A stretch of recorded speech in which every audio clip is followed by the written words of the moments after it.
आणि म्हणून सगळं सुरू आहे. ज्या दिवशी हिंदू बहुसंघ राहणार नाही त्या दिवशी चर्चा करायला लोकशाही वार्ताही राहणार नाही, तुम्ही पण राहणार नाही.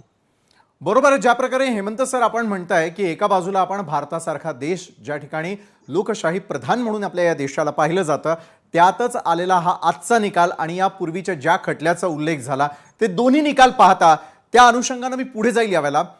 नवनाथ बन, एका बाजूला दहशतवाद कुणीही पोसत नाही, मग अशा वेळेला दहशतवादाची मुळं जी आहेत ती उखडून टाकणं हे कुठल्याही सत्ताधाऱ्याचं काम आहे. मग ते काँग्रेसचं सरकार असू द्या किंवा भाजपचं सरकार असू द्या, मात्र दहशतवाद पोसणाऱ्यांवरती पायबंद कधी येणार आहे हा मूळ आणि महत्त्वाचा प्रश्न आहे. कारण 17 वर्षांपूर्वी जे झालं त्याची पुनरावृत्ती होऊ नये याकडे आपल्या सगळ्यांचं लक्ष वेधणं अत्यंत गरजेचं आहे. नवनाथजी. विशालजी, बाटला हाऊसच्या दोषींवर कारवाई झाल्यानंतर त्यांना शिक्षा झाल्यानंतर अश्रू ढाळण्याची परंपरा काँग्रेसची राहिलेली आहे. आणि आज देखील जेव्हा साध्वी प्रज्ञा सिंग, आमचे कर्नल पुरोहित हे सुटल्यानंतर कदाचित काँग्रेसचे नेते, काँग्रेसच्या वरिष्ठ नेत्या आज देखील अश्रू ढाळत असतील. कदाचित प्रकाशजींना देखील ते अश्रू अनावर होत असतील. कारण इथला हिंदू याच्यामध्ये अडकला पाहिजे आणि विशिष्ट धर्माचं लांगुल चालन करण्याची परंपरा या देशामध्ये नवीन नाही आहे. आणि काँग्रेसनं तर सातत्यानं हिंदू समाजावर अन्याय करण्यासाठीचे प्रयत्न कुठलीही संधी सोडलेली नाही. दहशतवाद विरोधात सगळ्यात आक्रमक भूमिका आणि दहशतवाद सहन करायचं नाही याबद्दल सगळ्यात आग्रही कोण असेल तर भारतीय जनता पार्टी असेल.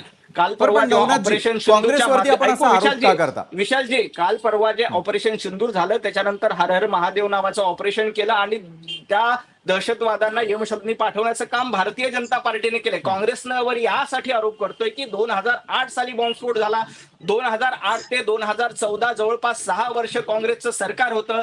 या काळामध्ये त्या सर्व दहशतवाद्यांना पकडण्याची संधी काँग्रेसकडे होती, परंतु त्या दहशतवाद्यांना कदाचित पाकिस्तानमध्ये पळून जाण्यासाठी यांनी मदत केली असेल. परंतु इथल्या हिंदू, सर्वसामान्य हिंदूंना या दहशतवादाच्या कटामध्ये आरोपी करण्यासाठीचे प्रयत्न त्यांनी काँग्रेसने केले.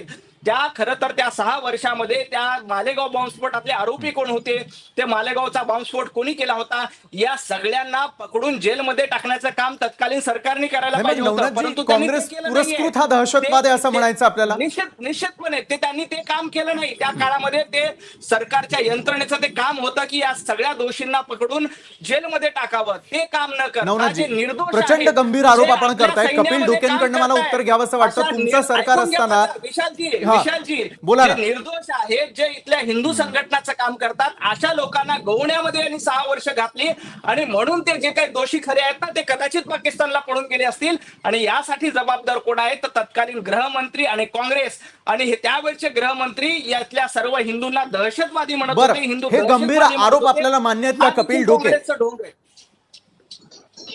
एक मला आणखी सांगायचं आहे की या ह्याच्यात काँग्रेसच्या काळात, इंदिरा गांधींच्या काळात विमान पळवणाऱ्यांना त्यांनी एमएलएचं, एमपीचं तिकीट दिलं आणि लोकसभेत पाठवलं होतं. हे काँग्रेसचा सत्ताच आहे. हे किती दहशतवादाचं लांगून छालन करता येतं. बरोबर आहे हेमंतजी, आपण उदाहरण हे सांगण्याचा प्रयत्न करताय. काँग्रेसला मात्र हे मान्य आहे का कपिल डोके?